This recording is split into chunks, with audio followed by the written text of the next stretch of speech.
how to log in to Dropbox account. So if you want to log into your Dropbox account, then first of all open up the browser, any browser that you're comfortable with.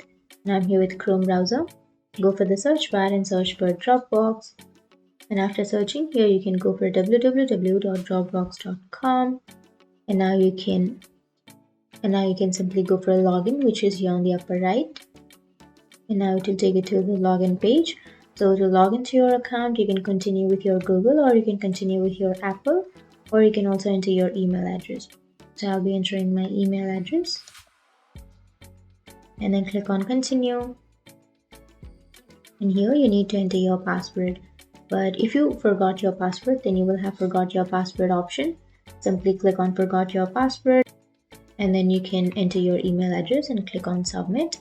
And you will receive a code or a link to your email address to reset or recover your password.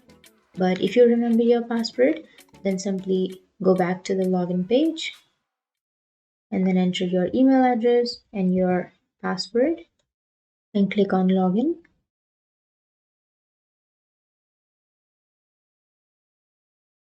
And that's it. That's how you log into your Dropbox account. And if you have any questions, feel free to comment below. Thanks for watching.